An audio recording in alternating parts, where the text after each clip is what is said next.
These are the final moments of my apartment before packing up and moving out of my place within 3 days. With the help of my mom, I was able to do this. Now, it was a very quick turnaround, but I'm very thankful for her assistance because I would not have been able to do it without her. It consisted of breaking down furniture, packing up boxes, renting the U-Haul, making sure that it was good, packing it all up before the rain and the weather changed, and also making sure that it was properly parked at my apartment complex so that there were no issues while it rested overnight. Then the next day, we took ourselves on a wild journey starting early that morning to Illinois, back to my hometown. Now, if you told me earlier in 2024 that I would be moving back home in such a rush, I wouldn't have believed you. Because of some emergencies that came up, it was the best thing to do before moving to Texas. Within the span of 2 days, I packed up a storage unit, which I cleared out also within 2 days, and then packed up yet another U-Haul to transport all my belongings down to Texas. This U-Haul was a 15-footer, had an attached trailer on the back. The reason that I decided to do that was because, one, I didn't want to pay extra shipping costs to bring my car down, but I did know that in order to get a good footing in Texas, I would have to have that. And honestly, I mean, it was an interesting process. I don't know if I would do it again. It was interesting. It took us over 25 hours with that trailer attached to the U-Haul to get down to Texas. That was tough. I mean, we had to stop every 2 hours to make sure that the car was properly hitched on there with the straps, the ratchet straps, which maybe I should have taken more close videos of that. If you look it up, or if you look back in the video, you can kind of see how it's hooked up on there. It's like a wrap that goes around each tire, and then you ratchet it and lock it in. I will say, if you're gonna rent a U-Haul, make sure you have some WD-40 in the car that's there, because luckily I had some, and we sprayed it on the ratchet straps, which made the whole process so much easier.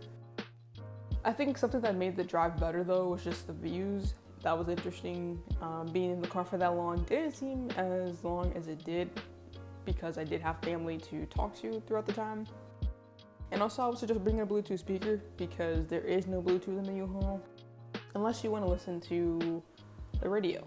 Now, we did run into some rain on our journey down to Texas, but we just planned accordingly. You know, we stopped as needed and moved on from there.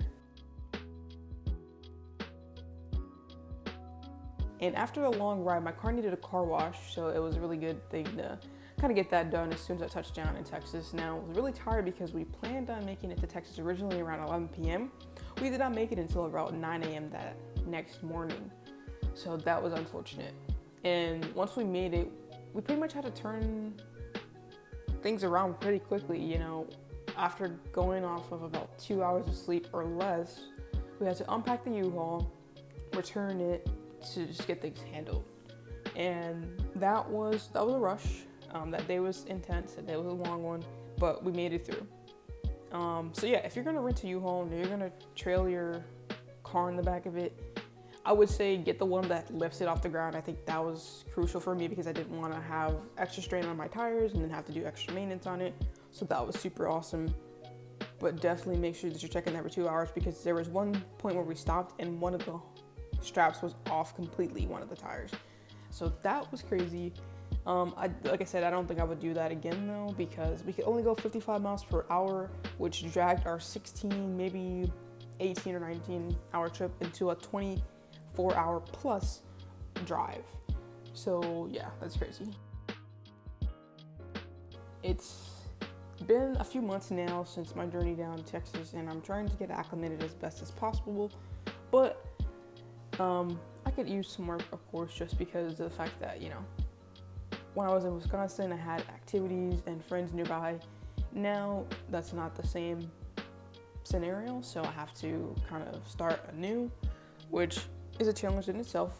I'm doing what I can to, you know, ride my bike and do other activities like seeing nature, getting fresh air, because that helps me personally. but it can be an adjustment. So far, what I liked about the Houston area is just it seems there is a emphasis on NASA or outer space here, which is pretty cool. And also in my neighborhood, there is a local like food zone place, which is like food trucks all in one location, which is pretty dope.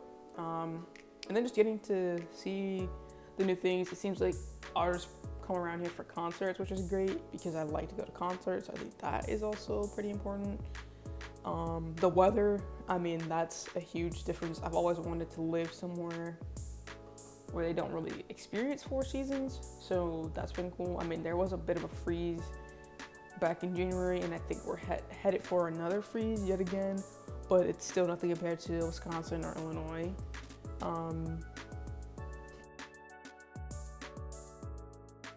So far, it's been worth it to try something new. I mean, I miss my friends and family a lot, but I know that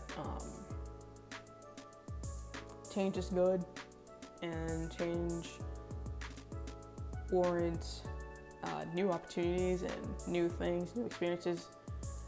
And hey, I mean, now I can say I've moved across the country.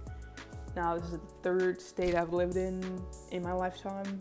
So I mean, that's pretty cool. But like I said, yeah, it can be tough being away from friends and family, FaceTiming them, and trying to send audio messages is not enough sometimes, but at the same time, it is what it is until I can visit again, which I'll look forward to and cherish more than when I was there. With my situation getting so dire and being kind of like just an emergency that caused me to pretty much uproot everything in a rush. I didn't really get to say goodbye to some people that I met that I would have loved to, so that is the only sad thing. If I would have had time, I would have taken the time to say a proper goodbye to those people because I do miss them very dearly now. But yeah, I mean, that's life. You can't always plan everything. And oh yeah, one of my favorite parts about moving to Texas is HEB. I love that grocery store so much. Something about it is just super special to me. It's great because they have a lot of the allergen-friendly. I feel like I've mentioned this in my previous videos because I did like the snack reviews and stuff. They have a lot of allergen-friendly things, which I really appreciate personally.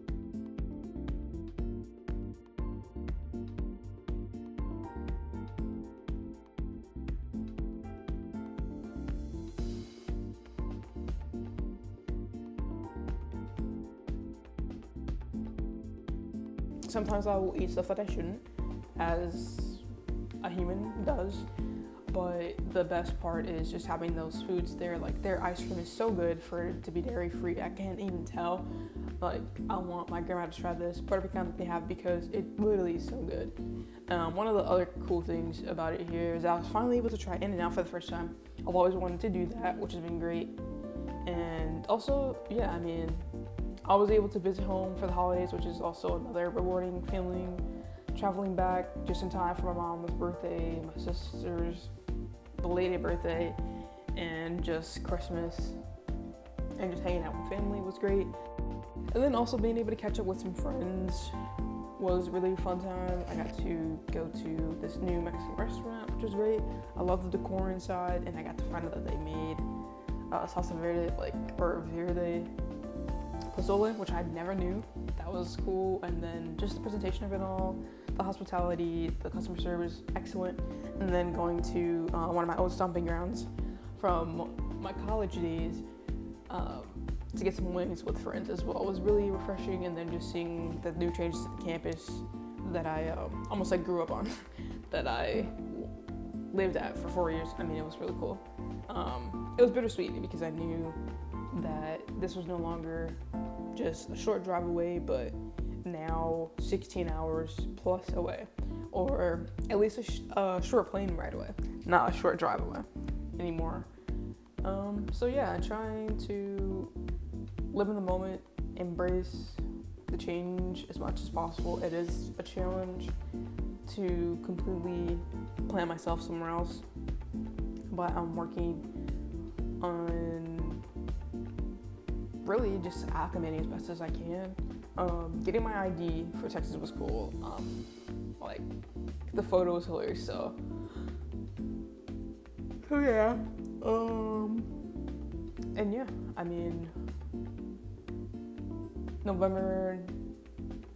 pretty much November to December through January was just like a rush. It was intense, it was busy, it was constant go.